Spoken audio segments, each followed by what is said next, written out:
जयगुरु श्री श्री ठाकुर निगमानंद जीवनी द्वितीय परिच्छेद सांसारिक जीवन विवाह। नलिनीकांत निष्ठावान शांतशिष्ट ब्राह्मणर पुत्र होई दिनकु दिन जेपरी मतिगतिर परिचय देले सेथिरे भुवन मोहन बड़ भयभीत होई पड़िले। पुत्रर ब्राह्मण जातिर अभिमान नाही, किए बड़ किए छोट, किए स्पृश्य किए अस्पृश्य एही सबु भेदभाव नथिबा देखि पिता कोष्ठीर फल सत्य हेबा आशंका करी पुत्र को विवाह देबाकु मनस्थ कले ओ गोटे सुपात्री अनुसंधान रहिले। हाली सहर निवासी स्वर्गीय वैद्यनाथ मुख्योपाध्यायଙ୍କର गोटे कन्या थिले।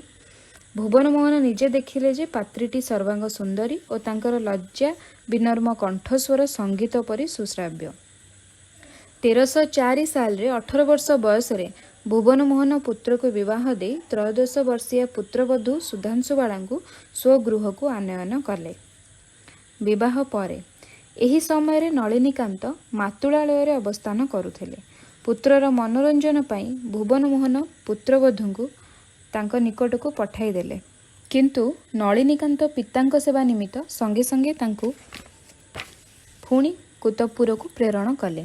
एथिरे मातामही क्रुद्ध होई पढ़ापढ़ीर खर्च बंद कर देबारु नलिनीकांत अधिक पढ़िबार आशा त्याग करी ओवरसियरी पढ़िबाकू आरंभ कले। ओवरसियरी पास करी ग्रामवासी अनुरोध रे किछि दिन स्थानीय मध्य इंग्राजी विद्यालय रे शिक्षकता कले एवं संगे संगे नाटक दल रे मिसी अभिनय करिबा और निजे नाटक लिखिबा आरंभ कले। अन्य कृत नाटक तांकु भावर अंतराय बोली से तरुणी सेन बद्ध नामक खंडिए नाटक लिखि निजे तरुणी सेन भूमिका रे अभिनय करुथिले। कर्मजीवन किछि दिन एही भाव में कटिजिबा परे से चाकरी अन्वेषण करी दिनाजपुर जिला बोर्ड रे ओवरसियर कार्य पाइले। दिनाजपुर ठारे चाकरी रे योगदान करी नलिनीकांत सेही ठारे अवस्थान कले। जो उद्देश्य रे पुत्र को विवाह देले पुत्रवधू को घरे रखिले काले से उद्देश्य व्यर्थ हेबो एहा भावी भुवन मोहन पुत्रवधू को दिनाजपुर पठाई देले। सेही ठारे नलिनीकांतଙ୍କର दाम्पत्य जीवन आरंभ ହେଲା। उभयଙ୍କ भितरे प्रगाढ़ अनुराग देखि पिता मने मने आनंदित होई भाबिले जे कोष्ठीबल संभवतः मिथ्या हेबो। नलिनीकांत दिनाजपुर जिला बोर्ड रे चाकरी करी चाकरी रे जे कि कष्ट ताहा मर्मे मर्मे उपलब्धि करबाकू लागिले। तांको इंजीनियर अतुल कृष्ण मुखर्जीଙ୍କ निकटरे सर्वदा भयभीत होई रहबाकू पड़ुथिला। एपरि हीनवृत्ति तांकर असह्य हेबारु से साहेबଙ୍କ सहित दिने बचसा करी चाकरी छाड़ी देले।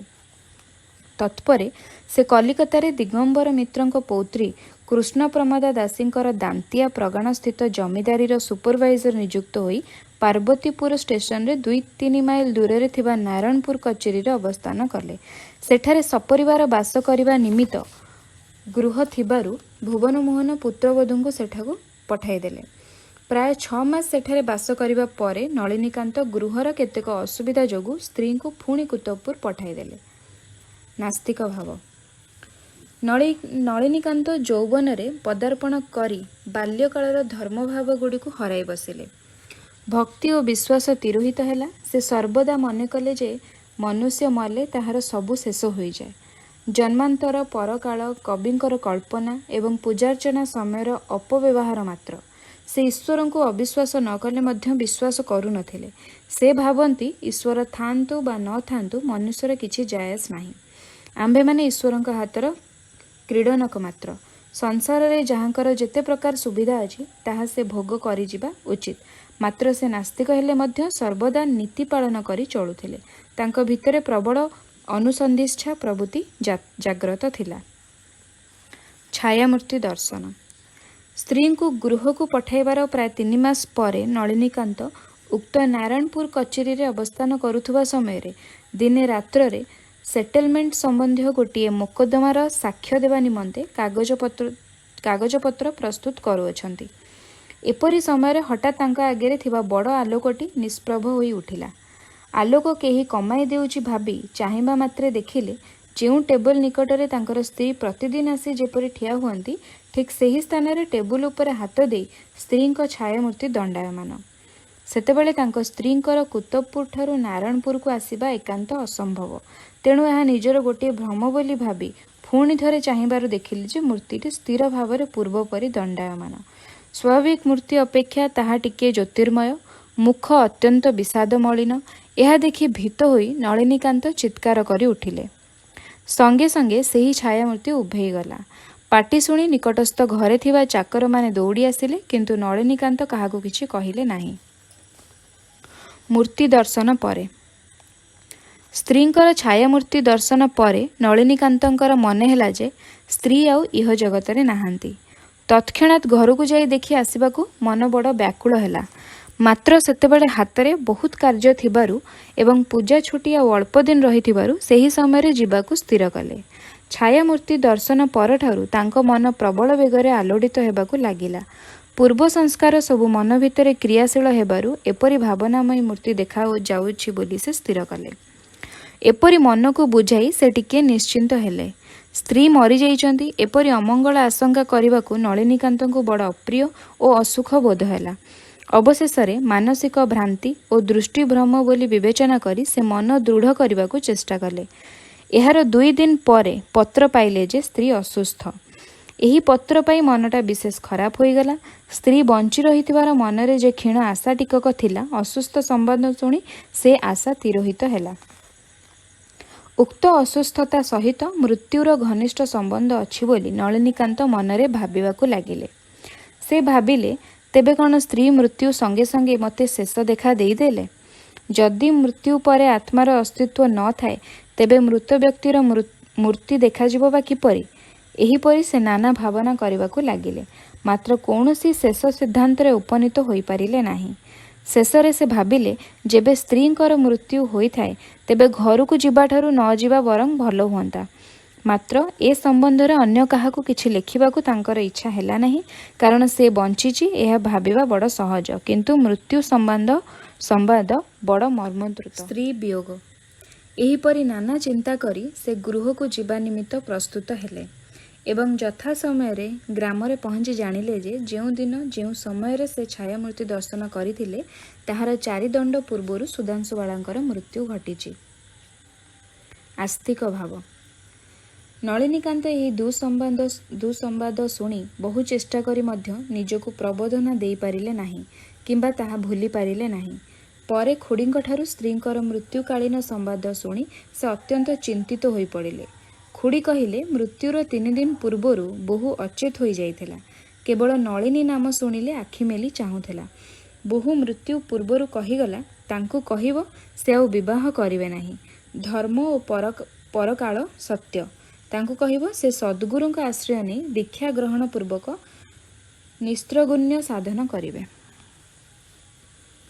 नलिनीकांत गृहरे एकाकी बसी चिंता करबाकू लागिले। एही घर एही द्रव्य संभार समस्त अछि, मात्र से नाही। सुखमय संसार स्वप्न परी 2 दिन परे भांगीगला। मृत्यु परे सबु शेष हुए कि किछि थाए। जदि शेष हुए तेबे छायामूर्ति आसिला कुआडू। जदि प्रकृत परकाल अछि तेबे तांको सहित थरे मात्र साक्षात करिवि। नलिनीकांतक मन भितरे जेतेबेले एही सबु चिंता खेलुथिला सेही समय से ऋणझुणु शब्द शुणिबाकू पाइले। स्त्री चली जिबा बेले पदांगुठीरे थिबा अंगुरीयर शब्द परी से शब्द तांको प्रतीत हैला। मुहूर्तक परे शब्द आस्ते आस्ते कमी आसिला। नलिनीकांतक निकटरे सते जेपरि किए ठिया हैला। से स्त्री को निकटरे अनुभव करि पारले। तापरे आउ बेसी किछि बुझी न पारी पूर्वापेक्षा अधिक व्याकुल हेबाकू लागिले। भुवन मोहन पुत्रवधूंक मृत्युरे अत्यंत व्याकुल होई पड़िले। मृत्यु पूर्वरु सुधांशुबाला जहा कहिगले ताहा भाबी नलिनीकांत विस्मित होई पड़िले। निस्त्रैगुण्य साधन कर एकथा से ग्राम्य कुलवधू मुखरु शुणी किछि बुझी पारले नाही। नलिनीकांत विस्मित होई निस्पंद भावरे बसी रहिले। परदिन समवयस्क मानक पाखरु गृहकू फेरिबा समय रात्र प्राय 10टा बाजिगला। अंधकार रात्रि। ग्राम भितरे गछ तळ देई गृहकू फेरुचंती। सम्मुखरे थिबा शिमुली गछ मूଳରେ हठात चमकी पड़िले स्त्रींकर सेही छाया मूर्ति। मुखटी अतीव विषाद मलिन। नलिनीकांतक मन बड़ व्याकुल होई उठिला। द्वितीय बार छायामूर्ति दर्शन परे नलिनीकांत परकालकू कवि कल्पना प्रसूत बोली मने करि पारले नाही। तत्पर दिन सकाळू नलिनीकांत पुनराय कर्मस्थलकू जिबाकू प्रस्तुत होई पितांकू अनुमति मागिले। भुवन मोहन बोहूर श्राद्ध करिबा लागि पुत्रकू रही जिबाकू कहिले। नलिनीकांत किंतु कहिले आपण मुखाग्नि देइछंती, श्राद्ध करिवे। मु मुनिबंकर जरूरी मोकदमा कार्य छाड़ी आछि, आपणकर अनुमति पाइले जिबी। भुवन मोहन आपत्ति कले नाही। सुतरां नलिनीकांत कलिकता चली आसिले। ଅବସର ସମୟରେ ପରଲୋକ ତତ୍ତ୍ୱବିତ୍ ସାଧୁ ସନ୍ନ୍ୟାସୀ ଓ ପଣ୍ଡିତମାନଙ୍କ ସନ୍ଧାନ ନେବାକୁ ଲାଗିଲେ। ଏହି ସମୟରେ ପୁନରାୟ ସେହି ଛାୟାମୂର୍ତ୍ତି ନଳିନୀକାନ୍ତଙ୍କ ନିକଟରେ ପ୍ରକଟ ହେଲା। ଏଥର କିନ୍ତୁ ଛାୟାମୂର୍ତ୍ତି ନୁହେଁ, ଦିବ୍ୟ ଜ୍ୟୋତିର୍ମୟ ମୂର୍ତ୍ତି। ପୂର୍ବପରି ବିଷାଦ ରେଖାର ଚିହ୍ନ ସୁଦ୍ଧା ଆଉ ନାହିଁ। କିଛି କ୍ଷଣ ପରେ ମୂର୍ତ୍ତି ଉଭେଇଗଲା। ତୃତୀୟବାର ଛାୟାମୂର୍ତ୍ତି ଦର୍ଶନ। କଲିକତାରେ ମୋକଦ୍ଦମା କାର୍ଯ୍ୟ ଶେଷ ହୋଇନଥିବାରୁ ସେ ନାରାୟଣପୁର କଚେରୀକୁ ଯାଇପାରି ନଥିଲେ। ଏହି ସମୟରେ ଦିନେ ସୁଧାଂଶୁବାଳାଙ୍କ ମୃତ୍ୟୁର ନବମ ଦିନ। ନଳିନୀକାନ୍ତ ବିଛଣାରେ ଶୋଇଛନ୍ତି। ନିଦ୍ରା ଆସିନାହିଁ। ମୃତ ପତ୍ନୀଙ୍କ କଥା ଭାବୁଛନ୍ତି। ଘରେ ମିଞ୍ଜି ମିଞ୍ଜି ହୋଇ ଆଲୁଅ ଜଳୁଛି। ଘର ଭିତରେ କିଏ ବୁଲୁଥିବାର ଶବ୍ଦ ଶୁଣିପାରିଲେ। ଶବ୍ଦଟି ଠିକ୍ ସୁଧାଂଶୁବାଳାଙ୍କ ପଦ ଶବ୍ଦ ପରି ତାଙ୍କୁ ଲାଗିଲା। ନଳିନୀକାନ୍ତ ପରକାଳ ଅବିଶ୍ୱାସୀ ଥିବାରୁ ବିସ୍ମୟରୁ ଉଠିପଡ଼ି ପଚାରିଲେ, ଏ ଘରେ କିଏ? ଉତ୍ତର ହେଲା, ମୁଁ ତୁମର ସୁଧା। ନଳିନୀକାନ୍ତ କହିଲେ, ତୁମ କଣ୍ଠସ୍ୱର ତ ଶୁଣୁଛି, ତୁମକୁ ଦେଖିପାରୁନାହିଁ କାହିଁକି? ଉତ୍ତର ହେଲା, ତୁମେ ଭୟ ପାଇବ ନାହିଁ ତ? ନଳିନୀକାନ୍ତ କହିଲେ, ତୁମକୁ ଦେଖି ଯଦି ଭୟ ପାଇବି ତେବେ ଖୁସି ହେବି କାହାକୁ ଦେଖି? ସେତେବେଳେ ନଳିନୀକାନ୍ତଙ୍କ ସମ୍ମୁଖରେ ଠିକ୍ ସୁଧାଂଶୁବାଳାଙ୍କର ଜୀବନ୍ତ ରୂପ ନୟନଗୋଚର ହେଲା। ନଳିନୀକାନ୍ତ କହିଲେ, ଏତେ ଦୂରରେ କାହିଁକି? ମୋ ପାଖକୁ ଆସି ବସ। ଛାୟାମୂର୍ତ୍ତି ସୁଧାଂଶୁବାଳା ନଳିନୀକାନ୍ତଙ୍କ ବାମ ପାର୍ଶ୍ୱରେ ଆସି ବସିଲେ। ନଳିନୀକାନ୍ତ ବାମ ହାତରେ ତାଙ୍କୁ ଧରି ତାଙ୍କର ସେହି ଚିର ପରିଚିତ ଚିର ନୂତନ ମୁଖମଣ୍ଡଳ ପ୍ରତି ଦୃଷ୍ଟିପାତ କଲା ମାତ୍ରେ ଛାୟାମୂର୍ତ୍ତି ସୁଧାଂଶୁବାଳା କହିଲେ, ତୁମେ ମୋର ଶ୍ରାଦ୍ଧ କରିବ ନାହିଁ? ନଳିନୀକାନ୍ତ କହିଲେ, ବାବା ଶ୍ରାଦ୍ଧ କରିବେ, ତାଙ୍କୁ କହିଦେଇ ଆସିଛି। ଛାୟାମୂର୍ତ୍ତି କହିଲେ, ତୁମେ ଶ୍ରାଦ୍ଧ କଲେ ମୋର ଯେପରି ତୃପ୍ତି ହେବ, ଅନ୍ୟ ଦ୍ୱାରା କରାଇଲେ ତାହା କ'ଣ ସମ୍ଭବ ହେବ? ନଳିନୀକାନ୍ତ ହତାଶ ବ୍ୟଞ୍ଜକ ସ୍ୱରରେ କହିଲେ, ଆଗରୁ କହିଲ ନାହିଁ କାହିଁକି? କାଲି ତ ଶ୍ରାଦ୍ଧ ଦିନ, ବର୍ତ୍ତମାନ ମୁଁ କ'ଣ କରିପାରିବି? ଛାୟାମୂର୍ତ୍ତି ଟିକିଏ ଭାବି ଉତ୍ତର ଦେଲେ, ତୁମକୁ ଆଉ କିଛି କରିବାକୁ ହେବ ନାହିଁ। ତୁମର ଯାହା ଇଚ୍ଛା ହେବ ମୋତେ ଦେବ, ମୁଁ ସେଥିରେ ତୃପ୍ତି ଲାଭ କରିବି। କଥାଟି ଶେଷ ହେବା ସଙ୍ଗେ ସଙ୍ଗେ ଛାୟାମୂର୍ତ୍ତି ଉଭେଇଗଲା। ନଳିନୀକାନ୍ତ ନିସ୍ତବ୍ଧ ଭାବରେ ବସି ରହିଲେ। ଶ୍ରାଦ୍ଧ। ନଳିନୀକାନ୍ତ ତତ୍ପର ଦିନ ଗଙ୍ଗାରେ ସ୍ନାନ କରି 2ଟି ଟଙ୍କା ଧରି ବଜାରକୁ ଗଲେ। ଯେଉଁ ସବୁ ଦ୍ରବ୍ୟ ସୁଧାଂଶୁବାଳାଙ୍କର ପ୍ରିୟ ଥିଲା ଓ ଯାହା ଖାଇବାକୁ ସେ ଭଲ ପାଉଥିଲେ, ସେସବୁ ଦ୍ରବ୍ୟ କିଣି ଆଣି ବସାକୁ ଫେରିଲେ। ତାପରେ ଗୃହକୁ ଲିପି ପୋଛି ଦେଇ ଗୋଟିଏ ଥାଳିରେ ଶ୍ରାଦ୍ଧ ଜିନିଷ ଗୁଡ଼ିକ ଦେବତାଙ୍କ ଭୋଗ ପରି ସଜାଇ ଗୋଟିଏ ବସିବା ଆସନ ଓ ଗିଲାସେ ପାଣି ରଖିଦେଇ ମନେ ମନେ ସୁଧାଂଶୁବାଳାଙ୍କୁ ସ୍ମରଣ କରି କହିଲେ, ମୋର ଏ ସାମାନ୍ୟ ଆୟୋଜନ ଗ୍ରହଣ କର। ଏହିପରି ପ୍ରାର୍ଥନା କରି ବସି ରହିଲେ। ନଳିନୀକାନ୍ତ ଭାବିଥିଲେ, ପୂର୍ବ ରାତ୍ର ପରି ସୁଧାଂଶୁବାଳା ଉପସ୍ଥିତ ହୋଇ ସଶରୀରରେ ଭୋଜନ କରିବେ, କିନ୍ତୁ ସମୟକ୍ରମେ ଅତୀତ ହେଲା। ଅଧଘଣ୍ଟା ବିତିଗଲା, ତଥାପି ସୁଧାଂଶୁବାଳା ଆସିଲେ ନାହିଁ କି ଖାଇଲେ ନାହିଁ। ନଳିନୀକାନ୍ତ ମନ ବିରକ୍ତ ହୋଇ ଉଠିଲା। ସେ ଭାବିଲେ, ସବୁବେଳେ ସ୍ତ୍ରୀର ଚିନ୍ତା କରୁଥିବାରୁ ଗତ ରାତ୍ରିରେ ତାହାର ଦର୍ଶନ ହୋଇଥିଲା। ଉତ୍କଟ ରୋଗ ପ୍ରକୋପରେ ପଡ଼ି ବିକାରଗ୍ରସ୍ତ ହୋଇ ମନୁଷ୍ୟ ଯେପରି କେତେ କ'ଣ କ'ଣ ଦେଖେ, ସେହିପରି ମୋର ଶୋକଗ୍ରସ୍ତ ମନ ବିକାରପ୍ରାପ୍ତ ହୋଇ ଏହିପରି ଦର୍ଶନ ଓ ଶ୍ରବଣ କରିଅଛି। ମଲା ମନୁଷ୍ୟ କେବେ କେଉଁଦିନ ଫେରି ଆସିବ ନାହିଁ। ମୋର ଏହି ଦୁର୍ବଳ ମନର ସୁସ୍ଥତା ଆଣିବା ଆବଶ୍ୟକ। ମିଛରେ ମୁଁ ପଇସା ଖର୍ଚ୍ଚ କରି ଏତେ ଜିନିଷ ଆଣିଲି। ମରିବା ମଣିଷ ଯେ ଖାଏ, ଏକଥା ଚିରକାଳ ଅବିଶ୍ୱାସ କରିବାର କଥା। ଏପରି ଗୋଟିଏ ବିକୃତ ସିଦ୍ଧାନ୍ତ ଯେ ମୋ ମନକୁ ଆସିଲା, ତାହା ବଡ଼ ଲଜ୍ଜାକର। ଯାହା ହେଉ, ଖାଇବା ଜିନିଷ ଗୁଡ଼ିକ ମୁଁ ନିଜେ ଖାଇବି। ଏହା ଭାବି ନଳିନୀକାନ୍ତ ତିକ୍ତତା ଓ ବିରକ୍ତିର ସହିତ ଆସନରେ ଉପବିଷ୍ଟ ହେଲେ। ହାତ ବଢ଼ାଇ ଖାଇବାକୁ ଯିବାବେଳେ ଶବ୍ଦ ହେଲା, ଛି ଛି, ଏ କ'ଣ କରୁଛ? ଏହା କହି ସୁଧାଂଶୁବାଳା ନଳିନୀକାନ୍ତଙ୍କ ହାତ ଚାପି ଧରିଲେ। ନଳିନୀକାନ୍ତ ଅତି ବିସ୍ମୟପୂର୍ଣ୍ଣ ହୃଦୟରେ ଉତ୍ତର ଦେଲେ, ତୁମେ ତ ଖାଉନାହଁ, ତେଣୁ ମୁଁ ଖାଉଛି। ମୁଁ ସେସବୁ ଖାଇଛି, ମୋର ଉଚ୍ଛିଷ୍ଟ ଖାଇବ? ଛାୟାମୂର୍ତ୍ତି ନଳିନୀକାନ୍ତଙ୍କ ହାତ ଧରି ଉତ୍ତର କଲେ ଓ ତାଙ୍କ ପ୍ରତି ପ୍ରଫୁଲ୍ଲ ଅନ୍ତଃକରଣରେ କୃତଜ୍ଞତା ପ୍ରକାଶ କଲା ପରି ଚାହିଁ ରହିଲେ। ନଳିନୀକାନ୍ତ ପ୍ରଶ୍ନ କଲେ, ଖାଇଛ ବୋଲି କହୁଛ କିପରି? ମୁଁ ତ ଏତେ ସମୟ ବସିଛି, କାହିଁ ଖାଇଲ ନାହିଁ? ତହୁଁ ଛାୟାମୂର୍ତ୍ତି ଗମ୍ଭୀର ସ୍ୱରରେ କହିଲେ, ମୃତ୍ୟୁ ସଙ୍ଗେ ସଙ୍ଗେ ମନୁଷ୍ୟର ସ୍ଥୂଳ ଦେହ ଲୋପ ପାଇଯାଏ, କିନ୍ତୁ ଆତ୍ମାର ମୃତ୍ୟୁ ନାହିଁ ବୋଲି ସୂକ୍ଷ୍ମ ଦେହରେ ମନୁଷ୍ୟର ଅସ୍ତିତ୍ୱ ରହିଯାଏ। ଏହି ଅବସ୍ଥାରେ ମନୁଷ୍ୟର ସ୍ଥୂଳ ଦେହ ଉପଯୋଗୀ କୌଣସି ଦ୍ରବ୍ୟ ଭୋଗ କରିବାର କ୍ଷମତା ନଥାଏ। ସୂକ୍ଷ୍ମ ଭାବରେ ସବୁ ପଦାର୍ଥର ସୂକ୍ଷ୍ମାଂଶ ଗ୍ରହଣ କରେ ମାତ୍ର। ଏହି ପଦାର୍ଥ ଗୁଡ଼ିକ ତୁମେ ଯେତେବେଳେ ଦେଇଛ, ସେତେବେଳେ ମୁଁ ଏହାର ସୂକ୍ଷ୍ମାଂଶ ଗ୍ରହଣ କରିଛି। ନଳିନୀକାନ୍ତ କହିଲେ, ମୁଁ ବର୍ତ୍ତମାନ ଏଗୁଡ଼ିକ କ'ଣ କରିବି? ଉତ୍ତର ହେଲା, ଗଙ୍ଗାରେ ଫିଙ୍ଗିଦିଅ। ଦେଖୁ ଦେଖୁ ଛାୟାମୂର୍ତ୍ତି ଉଭେଇ ଗଲେ। ନଳିନୀକାନ୍ତ ନିର୍ବାକ ନିସ୍ତବ୍ଧ ଭାବରେ ବସି ରହିଲେ। ପରଲୋକ ତତ୍ତ୍ୱ ଅନୁସନ୍ଧାନ।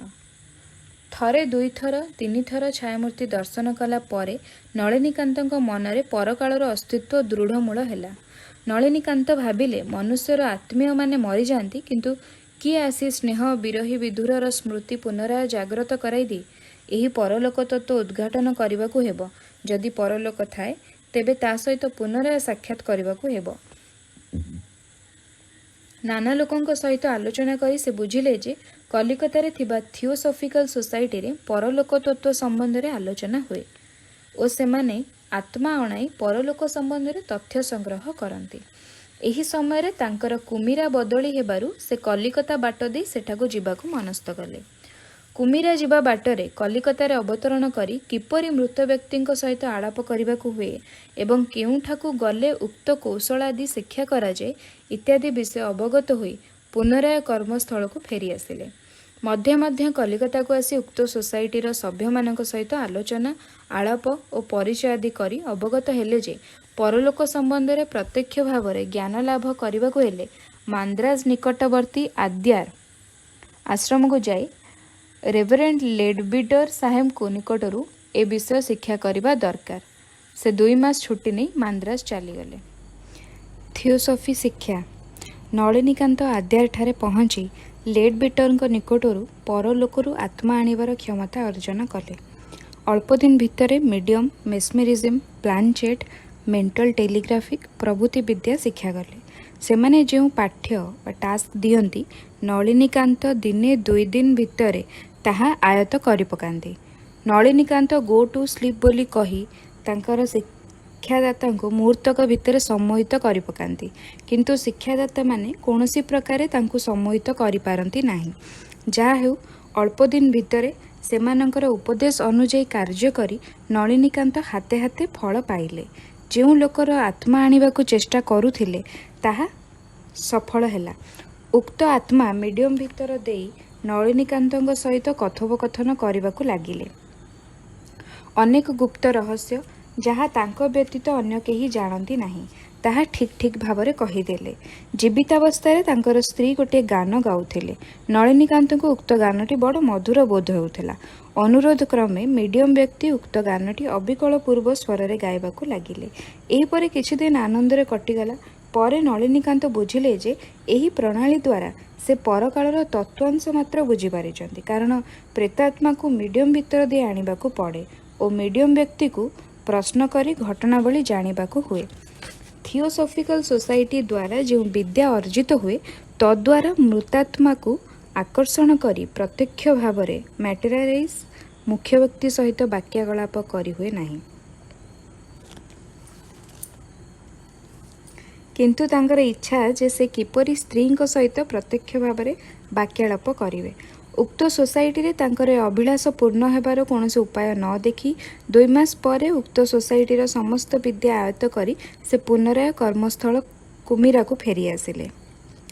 ମିଡ଼ିୟମ୍ ଦ୍ୱାରା ମୃତ ବ୍ୟକ୍ତିଙ୍କ ସହିତ ବାକ୍ୟାଳାପ କରିବା ସମୟରେ ସେ ସବୁ ପ୍ରତ୍ୟକ୍ଷ ସତ୍ୟ ବୋଲି ମନେ କରୁଥିଲେ, କିନ୍ତୁ ଯୋଗସିଦ୍ଧି ପରେ ଏହାର ତତ୍ତ୍ୱ ଆଲୋଚନା କରି ଜାଣିପାରିଲେ ଯେ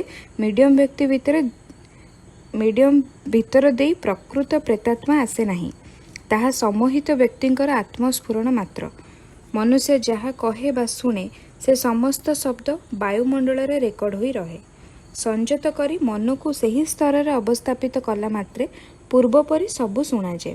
ସମ୍ମୋହନ ବଳରେ ମିଡ଼ିୟମ୍ ବ୍ୟକ୍ତିଙ୍କୁ ମୋହିତ କରି ପକାଇଲେ, ଅର୍ଥାତ୍ ସମ୍ମୋହିତ ବ୍ୟକ୍ତିଙ୍କର ଅର୍ଦ୍ଧ ଚୈତନ୍ୟ ଅବସ୍ଥା ସବ୍କନ୍ସିୟସ୍ ଷ୍ଟେଜ୍ ଆନୟନ କଲେ ମିଡ଼ିୟମ୍ ବ୍ୟକ୍ତିର ଆତ୍ମଶକ୍ତି ବର୍ଦ୍ଧିତ ହୁଏ। ତଦ୍ୱାରା ଅତୀନ୍ଦ୍ରିୟ ଦୃଷ୍ଟି ଖୋଲିଯିବାରୁ ମିଡ଼ିୟମ୍ ବ୍ୟକ୍ତି ଅତୀନ୍ଦ୍ରିୟ ଶକ୍ତି ବଳର ପ୍ରଶ୍ନକର୍ତ୍ତାଙ୍କର ସବୁ ଗୁପ୍ତ ଖବର ଦେବାକୁ ସକ୍ଷମ ହୁଏ। ସାଧୁ ବିଦ୍ୱେଷ। ଆତ୍ମା ଓ ପରକାଳରେ ନଳିନୀକାନ୍ତଙ୍କର ବିଶ୍ୱାସ ଆସିଲା ସତ୍ୟ, ମାତ୍ର ସାଧୁ ସନ୍ନ୍ୟାସୀମାନଙ୍କ ପ୍ରତି ଆନ୍ତରିକ ଘୃଣାଭାବ ଗଲା ନାହିଁ। ନଳିନୀକାନ୍ତଙ୍କର ବିଶ୍ୱାସ ଯେ ଯେଉଁମାନେ ଖାଇବାକୁ ନ ପାଆନ୍ତି ସେମାନେ ଧର୍ମ ନାମରେ ଭଣ୍ଡାମି କରି ବୁଲନ୍ତି। ସନ୍ନ୍ୟାସୀ ଦେଖିଲେ ତାଙ୍କର ବିଶେଷ କ୍ରୋଧ ହୁଏ। ଭୁବନମୋହନ ସ୍ୱାମୀ ଭାସ୍କରାନନ୍ଦଙ୍କ ଶିଷ୍ୟ, ତେଣୁ ସନ୍ନ୍ୟାସୀମାନଙ୍କ ପ୍ରତି ତାଙ୍କର ବିଶେଷ ଶ୍ରଦ୍ଧା ଥାଏ। ସେ ସନ୍ନ୍ୟାସୀ ଦେଖିଲା ମାତ୍ରେ ବିଶେଷ ଆଦର ଯତ୍ନ କରିଥାନ୍ତି। ଏଥିରେ ନଳିନୀକାନ୍ତ ତୀବ୍ର ପ୍ରତିବାଦ କରନ୍ତି। ଦିନେ ଜଣେ ଜଟାଜୁଟଧାରୀ ସନ୍ନ୍ୟାସୀ ଅତିଥି ଭାବରେ ଆସି ନଳିନୀକାନ୍ତଙ୍କ ଘରେ ପହଞ୍ଚିଲେ। ପିତା ଆଦର ଯତ୍ନ କରି ତାଙ୍କୁ ଘରେ ରଖାଇଲେ। ସନ୍ନ୍ୟାସୀଙ୍କ ପ୍ରତି ଆଦର ଯତ୍ନ ଦେଖି ନଳିନୀକାନ୍ତଙ୍କର ଦେହ ସହୁ ନଥାଏ। ତଥାପି ପିତା ବିରକ୍ତ ହେବେ ବୋଲି ଭାବି ପ୍ରତ୍ୟାଶରେ କିଛି କହୁନଥାନ୍ତି। କିଛି ସମୟ ପରେ ଦୈବ୍ୟାତ ନଳିନୀକାନ୍ତ ବାବାଜୀ ରହିବା ଘର ବାଟ ଦେଇ ଯାଉଥିବା ବେଳେ ଦେଖିଲେ ସନ୍ନ୍ୟାସୀ ନିଦ୍ରିତ। ନଳିନୀକାନ୍ତ ଧୀରେ ଧୀରେ ଯାଇ କତୁରୀ ଦ୍ୱାରା ତାଙ୍କର ଗୋଟିଏ ଜଟା କାଟିଦେଇ ସେ ସ୍ଥାନରୁ ପଳାଇ ଆସିଲେ। ପରେ ସନ୍ନ୍ୟାସୀ ଉଠି କ୍ରୋଧରେ ପ୍ରଜ୍ୱଳିତ ହୋଇ ଭସ୍ମ କରିଦେବି, ଅଭିଶାପ ଦେବି ଇତ୍ୟାଦି କହିବାକୁ ଲାଗିଲେ। ନଳିନୀକାନ୍ତ କିଛି ନ ଜାଣିଲା ପରି ସେ ସ୍ଥାନରେ ପହଞ୍ଚିଲେ। ତାଙ୍କର ଭାବଭଙ୍ଗୀ ଦେଖି କେହି ତାଙ୍କୁ ସନ୍ଦେହ କରିପାରିଲେ ନାହିଁ ଯେ ତାଙ୍କ ଦ୍ୱାରା ଏ କାମ ହୋଇଛି। ତେଣୁ ତାଙ୍କୁ ମଧ୍ୟ କେହି ଏ ବିଷୟରେ ପଚାରିଲେ ନାହିଁ। ସ୍ୱାମୀ ପୂର୍ଣ୍ଣାନନ୍ଦଙ୍କ ସହ ସାକ୍ଷାତ। ନଳିନୀକାନ୍ତ କୁମିରାରେ ରହି କାର୍ଯ୍ୟ କରୁଥିବା ସମୟରେ କଲିକତାକୁ କୌଣସି ବଡ଼ ସାଧୁ ଆସୁଛନ୍ତି କି ନାହିଁ ସର୍ବଦା ଲକ୍ଷ୍ୟ ରଖିଥାନ୍ତି। ସେହି ସମୟରେ କଲିକତା ସହରରେ ଧର୍ମର ପ୍ରବଳ ବନ୍ୟା ପ୍ରବାହିତ। ବିଜୟକୃଷ୍ଣ ଗୋସ୍ୱାମୀ, ରାମକୃଷ୍ଣ ପରମହଂସ, କେଶବଚନ୍ଦ୍ର ସେନ ଓ ଥିଓସୋଫିକାଲ ସୋସାଇଟିର ଧର୍ମ ପ୍ରଚାରଣଗଣ କଲିକତାରେ ଧର୍ମ ପ୍ରଚାର କରୁଥାନ୍ତି। କିନ୍ତୁ କେହି ତାଙ୍କର ପିପାସା ମେଣ୍ଟାଇ ପାରିଲେ ନାହିଁ। କାରଣ ନଳିନୀକାନ୍ତଙ୍କ ଆକାଂକ୍ଷା ସ୍ୱତନ୍ତ୍ର ଧରଣର। ତେଣୁ ସମସ୍ତେ ବିଦ୍ରୂପାତ୍ମକ କଥା କହି ତାଙ୍କୁ ବିଦାୟ ଦିଅନ୍ତି। ସେ ଦିନେ ଶୁଣିଲେ କଲିକତାକୁ ପୂର୍ଣ୍ଣାନନ୍ଦ ସ୍ୱାମୀ ନାମକ ଜଣେ ପ୍ରଖ୍ୟାତନାମା ସାଧୁ ଆସୁଛନ୍ତି। ସାଧୁ ବିଶ୍ୱବିଦ୍ୟାଳୟର ଉଚ୍ଚ ଉପାଧିଧାରୀ, ପୂର୍ବାଶ୍ରମରେ ଡଫ୍ କଲେଜରେ ବିଜ୍ଞାନ ଅଧ୍ୟାପକ ଥିଲେ। ସେ ସନ୍ନ୍ୟାସୀ ହୋଇ ବିଦ୍ୟାଞ୍ଚଳରେ ଆଶ୍ରମ କରି ବାସ କରୁଛନ୍ତି ଓ ସିଦ୍ଧପୁରୁଷ ବୋଲି ତାଙ୍କର ବଡ଼ ଖ୍ୟାତି। ନଳିନୀକାନ୍ତଙ୍କର ଧାରଣା ଥିଲା ଯେ ଅକର୍ମା ସବୁ ସନ୍ନ୍ୟାସୀ ହୁଅନ୍ତି, ସେମାନେ ଭଣ୍ଡ, ପାଶ୍ଚାତ୍ୟ ଶିକ୍ଷିତ ବ୍ୟକ୍ତି ସଚରିତ୍ର ବୋଲି ତାଙ୍କର ଧାରଣା। କିନ୍ତୁ ସ୍ୱାମୀ ପୂର୍ଣ୍ଣାନନ୍ଦ ତ ଶିକ୍ଷିତ, ଅଥଚ ସନ୍ନ୍ୟାସୀ କାହିଁକି ହେଲେ? କୌତୂହଳର ବଶବ୍ରତ ହୋଇ ସେ ତାଙ୍କୁ ଦେଖିବାକୁ କଲିକତା ଗଲେ। କଲିକତାରେ ସ୍ୱାମୀଜୀଙ୍କର ନିକଟରେ ପହଞ୍ଚି ଦେଖିଲେ ଯେ ବହୁ ଗଣ୍ୟମାନ୍ୟ ବ୍ୟକ୍ତି ତାଙ୍କ ନିକଟରେ ବସିଛନ୍ତି ଓ ଭଗବତ ପ୍ରସଙ୍ଗ ନେଇ ଆଲୋଚନା କରୁଛନ୍ତି। କିନ୍ତୁ ନଳିନୀକାନ୍ତ ଯେଉଁ ଉଦ୍ଦେଶ୍ୟ ନେଇ ଆସିଛନ୍ତି ତାହା ସମାଗତ ଭଦ୍ର ବ୍ୟକ୍ତିଙ୍କ ଠାରୁ ସ୍ୱତନ୍ତ୍ର ଧରଣର। କିପରି ଜ୍ଞାନ ଲାଭ ହୁଏ, କିପରି ଭଗବାନଙ୍କ ସନ୍ଧାନ ମିଳେ, ଏସବୁ ନେଇ ସମସ୍ତେ ବ୍ୟସ୍ତ। କିନ୍ତୁ ନଳିନୀକାନ୍ତ ଯେଉଁ ସନ୍ଧାନ ନିମିତ୍ତ ଆସିଛନ୍ତି ତାହା ସର୍ବ ସମକ୍ଷରେ ପ୍ରକାଶ କଲେ ବଡ଼ ଲଜ୍ଜାର ବିଷୟ ହେବ। କାରଣ ଏହା ଯେ ବ୍ୟକ୍ତିଗତ ଛୋଟ କଥା। ତେଣୁ ସେ ସ୍ଥିର କଲେ ସାଧୁ ସନ୍ନ୍ୟାସୀଙ୍କର ତ ପରର ମନୋଭାବ ବୁଝିବାର କ୍ଷମତା ଥାଏ। ଏ ଯଦି ପ୍ରକୃତ ସାଧୁ ହୋଇଥିବେ ତେବେ ନିଶ୍ଚୟ ତାଙ୍କ ଭାବ ବୁଝିପାରି ଡାକିବେ। ସାଧୁ ଯଦି ମନକୁ କିଛି ନ ପଚାରନ୍ତି ତେବେ ସେ ଏବେ କିଛି କହିବେ ନାହିଁ। ଏହି ସଂକଳ୍ପ କରି ସେ ପ୍ରତିଦିନ ଯଥା ସମୟରେ ସ୍ୱାମୀଜୀଙ୍କ ନିକଟରେ ଉପସ୍ଥିତ ହୁଅନ୍ତି। ସମସ୍ତେ ଫେରିବା ପରେ ଫେରି ଆସନ୍ତି। ସମସ୍ତେ ସାଷ୍ଟାଙ୍ଗ ପ୍ରଣାମ କରନ୍ତି, ମାତ୍ର ନଳିନୀକାନ୍ତ ପ୍ରଣାମ କରନ୍ତି ନାହିଁ। ଦିନେ ସ୍ୱାମୀଜୀ ସମାଗତ ଦର୍ଶକ ମଣ୍ଡଳୀଙ୍କ ପ୍ରଶ୍ନର ମୀମାଂସା କରିସାରି କହିଲେ ଯେ ଆଜି ତାଙ୍କର ବିଶେଷ କାର୍ଯ୍ୟ ଅଛି, ସେ ଆଉ ବେଶୀ କଥା କହିପାରିବେ ନାହିଁ। ଏହା ଶୁଣି ଦର୍ଶକ ମଣ୍ଡଳୀ ସେଦିନର ଆଲୋଚନା ବନ୍ଦ କରି ଉଠିବାକୁ ଆରମ୍ଭ କଲେ। ସଙ୍ଗେ ସଙ୍ଗେ ନଳିନୀକାନ୍ତ ମଧ୍ୟ ଉଠିଲେ। ଏହା ଦେଖି ପୂର୍ଣ୍ଣାନନ୍ଦ ସ୍ୱାମୀ ନଳିନୀକାନ୍ତକୁ ଲକ୍ଷ୍ୟ କରି କହିଲେ, ତୁମେ ଟିକିଏ ବସ, ତୁମ ସହିତ କଥା ଅଛି। ତୁମ ଘର ତ ନିକଟରେ, ଚଞ୍ଚଳ ଯିବାକୁ ଉଦ୍ୟତ କାହିଁକି?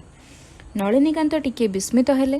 ଭାବିଲେ ସ୍ୱାମୀଜୀ ଏକଥା କିପରି ଜାଣିଲେ? ନାନା ଚିନ୍ତା ପରେ ସେ ମନରେ ଠିକ୍ କଲେ ନିଶ୍ଚୟ ଏ ଜଣେ ସାଧୁ ମହାପୁରୁଷ, ନିଶ୍ଚୟ ସେ ତାଙ୍କ କଥା ବୁଝିପାରିଛନ୍ତି। ଅନ୍ୟଥା ସମସ୍ତଙ୍କୁ ଉଠାଇ ଦେଇ ତାଙ୍କୁ ବସିବାକୁ କହିଲେ କାହିଁକି?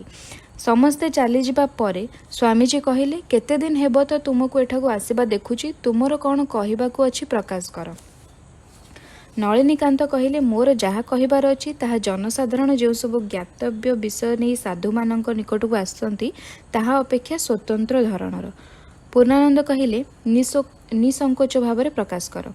ନଳିନୀକାନ୍ତ କହିଲେ, ଭଗବାନ କିଏ, କିପରି ତାଙ୍କ ସହିତ ସାକ୍ଷାତ ହେବ, ଏସବୁ ମୁଁ ଚାହୁଁନାହିଁ।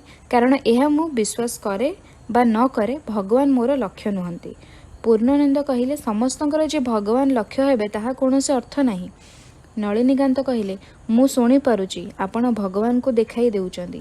ଭଗବାନ ତ ବଡ଼ ଜିନିଷ, ମୁଁ ଗୋଟିଏ ସାମାନ୍ୟ ଜିନିଷ ମାଗିବି। ମୁଁ ପରଲୋକ ବିଶ୍ୱାସ କରୁନଥିଲି, କିନ୍ତୁ ମୋର ସ୍ତ୍ରୀ ବିୟୋଗ ପରେ ମୁଁ ତାଙ୍କୁ 3 ଥର ଦର୍ଶନ କରିବାରୁ ପରଲୋକ ସମ୍ବନ୍ଧରେ ମୋର ବିଶ୍ୱାସ ଜନ୍ମିଛି। ମୁଁ ବୁଝୁଛି ମୋର ସ୍ତ୍ରୀ ନିଶ୍ଚୟ ଅଛି। ଏହି ତତ୍ତ୍ୱ ଜାଣିବା ପାଇଁ ମାନ୍ଦ୍ରାସ ଯାଇ ଥିଓସୋଫି ସମ୍ପ୍ରଦାୟରେ ମିଶି ପରଲୋକ ସମ୍ବନ୍ଧରେ ଟିକିଏ ଜ୍ଞାନ ଲାଭ କରିଛି। କିନ୍ତୁ ମିଡ଼ିୟମ୍ ଭିତରେ ପ୍ରେତାତ୍ମାକୁ ଅଣାଇ ତୃପ୍ତିବୋଧ କରିପାରିଲି ନାହିଁ। ମିଡିୟମ୍ ଭିତରେ ପ୍ରତିଥର ଯେ ଆତ୍ମା ଆସିବ ଏହା ମଧ୍ୟ ସମ୍ଭବ ନୁହେଁ। ଏପରି ଅବସ୍ଥାରେ ମୁଁ ମୋର ପରଲୋକଗତା ସ୍ତ୍ରୀଙ୍କ ସହିତ ପ୍ରତ୍ୟକ୍ଷ ବାକ୍ୟାଳାପ କରିବାକୁ ଚାହେଁ।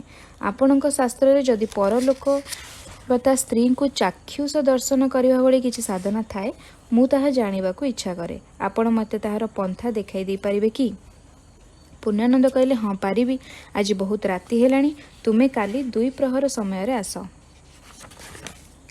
ନଳିନୀକାନ୍ତ କହିଲେ, ମୋର ଇଚ୍ଛା ସତ୍ତ୍ୱେ ମୁଁ ଆପଣଙ୍କୁ ପ୍ରଣାମ କରିପାରି ନଥିଲି, ମୋତେ କ୍ଷମା ଦେବେ।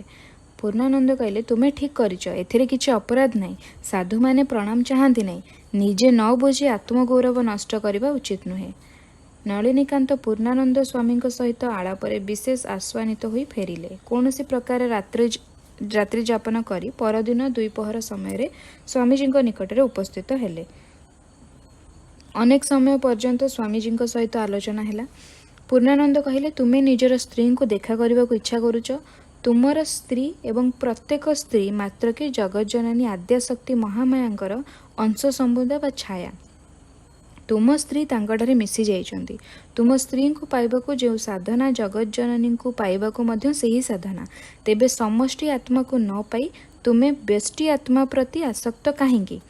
ଜଗଜ୍ଜନନୀଙ୍କୁ ପାଇପାରିଲେ ତ ତୁମର ଉଦ୍ଦେଶ୍ୟ ସିଦ୍ଧ ହେବ। ତୁମ ସ୍ତ୍ରୀଙ୍କୁ ପାଇବ, ଜଗଜ୍ଜନନୀଙ୍କୁ ମଧ୍ୟ ପାଇବ। ସେତେବେଳେ ଦେଖିବ ସବୁ ତୁମର କରାୟତ। ମୁଁ ସେହି ଜଗଜ୍ଜନନୀ ମାଙ୍କୁ ଚାକ୍ଷୁଷ ଦର୍ଶନ କରିବାର ଉପାୟ କହିଦେବି। ନଳିନୀକାନ୍ତ କହିଲେ, ଜଗଜ୍ଜନନୀଙ୍କୁ ପାଇବାର ମୋର କିଛି ମାତ୍ର ଆବଶ୍ୟକତା ନାହିଁ। ମୁଁ ସେହି ଆତ୍ମିୟାକୁ ପାଇବା ପାଇଁ ଆବଶ୍ୟକ ହେଲେ ଜଗଜ୍ଜନନୀଙ୍କ ଆରାଧନା କରିବାକୁ ପ୍ରସ୍ତୁତ ଅଛି। ଏହି ସାଧନା ପ୍ରଣାଳୀ ମୋତେ କହିଦିଅନ୍ତୁ ଓ ମୋତେ ଆପଣଙ୍କ ସହିତ ହିମାଳୟ ନେଇଯାଆନ୍ତୁ। ପୂର୍ଣ୍ଣାନନ୍ଦ କହିଲେ, ମୁଁ ତୁମର ଗୁରୁ ନୁହେଁ। ତୁମର ଗୁରୁ ନିର୍ଦ୍ଦିଷ୍ଟ ଅଛନ୍ତି। ତୁମେ ତାଙ୍କୁ ଅନୁସନ୍ଧାନ କରି ପ୍ରଥମେ ବ୍ରହ୍ମଚର୍ଯ୍ୟ ଦୀକ୍ଷା ଗ୍ରହଣ କର, ପରେ ସନ୍ନ୍ୟାସ ଗ୍ରହଣ କରିବ। ଉପଯୁକ୍ତ ଗୁରୁଙ୍କଠାରୁ ଦୀକ୍ଷା ନେଇ ମହାଶକ୍ତିଙ୍କ ସାଧନାରେ ପ୍ରବୃତ୍ତ ହୁଅ। ଅନନ୍ତର ନଳିନୀକାନ୍ତ ପୂର୍ଣ୍ଣାନନ୍ଦଙ୍କଠାରୁ ବିଦାୟ ନେଇ ପୁନରାୟ କର୍ମସ୍ଥଳ କୁମିରାକୁ ଫେରିଆସିଲେ। ଗୁରୁ ଅନୁସନ୍ଧାନ। ନଳିନୀକାନ୍ତ ପୂର୍ଣ୍ଣାନନ୍ଦ ସ୍ୱାମୀଙ୍କ ସଂସ୍ପର୍ଶରେ ଆସିବାରୁ ସ୍ତ୍ରୀଙ୍କର ଚାକ୍ଷୁଷ ଦର୍ଶନ ଲାଭ କରିବାର ଆଶା ମନ ଭିତରେ ସଞ୍ଚାର ହେଲା। ସେ ବୁଝିଲେ ଯେ ଗୁରୁ ନ ହେଲେ କିଛି ହେବ ନାହିଁ। ତେଣୁ ଗୁରୁ ପାଇବା ନିମିତ୍ତ ସେ ବ୍ୟାକୁଳ ହୋଇପଡ଼ିଲେ। କିନ୍ତୁ କୌଣସିଠାରେ ଗୁରୁଙ୍କର ସନ୍ଧାନ ମିଳିଲା ନାହିଁ। ପିତା ଭୁବନମୋହନ ପୁତ୍ରର ବ୍ୟାକୁଳତା ଦେଖି କୁଳଗୁରୁଙ୍କ ନିକଟରୁ ମନ୍ତ୍ର ନେବାକୁ କହିଲେ। କିନ୍ତୁ ନଳିନୀକାନ୍ତଙ୍କର କୁଳଗୁରୁଙ୍କଠାରେ ଆଦୌ ବିଶ୍ୱାସ ନଥିଲା। ସେ କାତର ପ୍ରାଣରେ ଓ ବ୍ୟାକୁଳ କଣ୍ଠରେ ଗୁରୁଲାଭ ନିମିତ୍ତ ଭଗବାନଙ୍କ ନିକଟରେ ପ୍ରାର୍ଥନା କରିବାକୁ ଲାଗିଲେ। ମନ୍ତ୍ରପ୍ରାପ୍ତି। ଦିନେ ହଠାତ୍ ଗଭୀର ରାତ୍ରରେ ନଳିନୀକାନ୍ତଙ୍କ ଶୟନକକ୍ଷ ଆଲୋକମୟ ହୋଇଉଠିଲା। ସେହି ଆଲୋକର ଝଲକରେ ତାଙ୍କର ନିଦ୍ରାଭଙ୍ଗ ହେବାରୁ ସେ ଦେଖିପାରିଲେ ଯେ ସମ୍ମୁଖରେ ଜଣେ ଜଟା ଜୁଟ ବିମଣ୍ଡିତ ଦୀର୍ଘକାୟ ସନ୍ନ୍ୟାସୀ ଦଣ୍ଡାୟମାନ। ସସ୍ମିତ ମୁଖମଣ୍ଡଳ, ଦେହ ପ୍ରଭାରେ ଚତୁର୍ଦିଗ ଆଲୋକିତ ହୋଇଉଠିଛି। ନଳିନୀକାନ୍ତ ଶୀଘ୍ର ଶଯ୍ୟା ତ୍ୟାଗ କରି ସନ୍ନ୍ୟାସୀଙ୍କ ଚରଣ ତଳେ ପ୍ରଣାମ କଲେ। ସନ୍ନ୍ୟାସୀ ସସ୍ନେହ ଗମ୍ଭୀର ସ୍ୱରରେ କହିଲେ, ବତ୍ସ, ତୁମେ ମନ୍ତ୍ର ଗ୍ରହଣ ନିମିତ୍ତ ବ୍ୟାକୁଳ ହୋଇପଡ଼ିଛ। ମୁଁ ତୁମ ପାଇଁ ମନ୍ତ୍ର ଆଣିଛି, ଗ୍ରହଣ କର। ଏହା କହି ଗୋଟିଏ ବିଲ୍ୱପତ୍ର ନଳିନୀକାନ୍ତଙ୍କ ହାତକୁ ବଢ଼ାଇ ଦେଲେ। ନଳିନୀକାନ୍ତ ଯନ୍ତ୍ରଚାଳିତ ପୁତ୍ତଳିକା ପରି ପତ୍ରଟି ଗ୍ରହଣ କଲେ। ପ୍ରଦୀପ ଜାଳି ଦେଖିଲେ ଯେ ଗୋଟିଏ ବିଲ୍ୱପତ୍ରରେ ରକ୍ତଚନ୍ଦନ ଦ୍ୱାରା ଏକାକ୍ଷରୀ ମନ୍ତ୍ର ଲେଖା ଅଛି।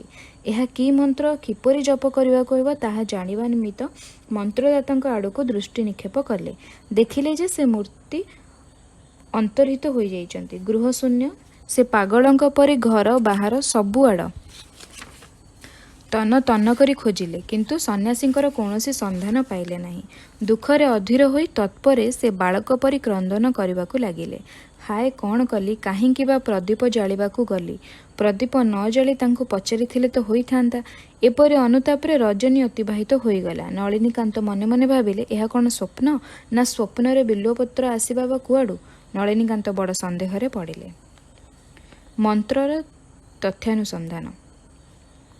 ପୂର୍ବ ବର୍ଣ୍ଣିତ ଘଟଣାକୁ ସ୍ୱପ୍ନ ବୋଲି ସେ ଆଦୌ ବିଶ୍ୱାସ କରିପାରିଲେ ନାହିଁ। ତାଙ୍କ ମନ ଅସ୍ଥିର ହୋଇ ଉଠିଲା। ସେ ମନ୍ତ୍ରର ତଥ୍ୟାନୁସନ୍ଧାନ ନିମିତ୍ତ ବଙ୍ଗଦେଶରେ ବଡ଼ ବଡ଼ ପଣ୍ଡିତମାନଙ୍କ ନିକଟକୁ ଗଲେ। ସମସ୍ତେ କହିଲେ, ମନ୍ତ୍ର ଅଶୁଦ୍ଧ, ଜପ ନିଷ୍ଫଳ। ସମୟ ସମୟରେ ଶୈତାନମାନେ ମଧ୍ୟ ଏପରି ମନ୍ତ୍ର ଦେଇଥାନ୍ତି। କିନ୍ତୁ ଏଥିରେ ନଳିନୀକାନ୍ତଙ୍କ ମନ ମାନିଲା ନାହିଁ।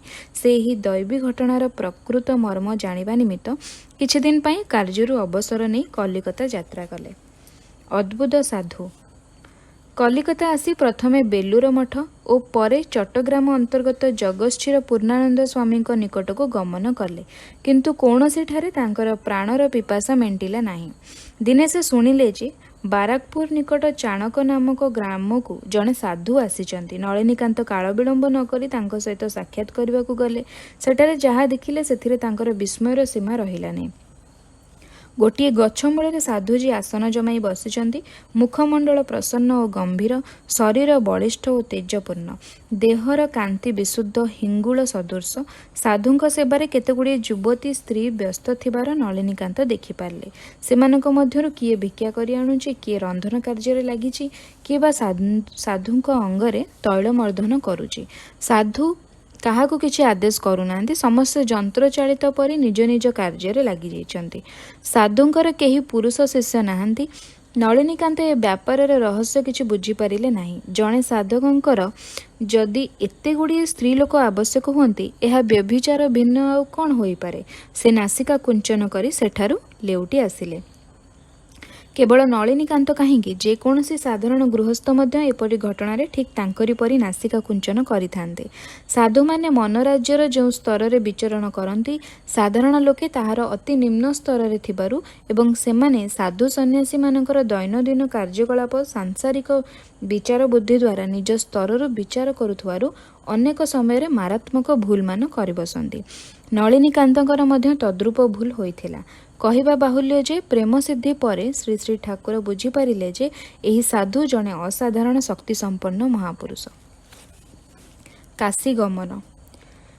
ନଳିନୀକାନ୍ତ ଉକ୍ତ ସାଧୁଙ୍କ ପ୍ରତି ବୀତଶ୍ରଦ୍ଧ ହୋଇ ଫେରିଆସି ମନ୍ତ୍ରର ତଥ୍ୟ ଅନୁସନ୍ଧାନ ନିମିତ୍ତ କାଶୀ ଗମନ କଲେ। ସେଠାରେ କେଦାରଘାଟରେ ଥିବା ଜଗନ୍ମୋହନ ତର୍କାଳକାରଙ୍କ ଶିଷ୍ୟମାନଙ୍କ ସହିତ ବହୁ ଆଲୋଚନା ପରେ ମଧ୍ୟ ତାଙ୍କର ଆଶା ପୂର୍ଣ୍ଣ ହେବାର କୌଣସି ସମ୍ଭାବନା ଦେଖିଲେ ନାହିଁ।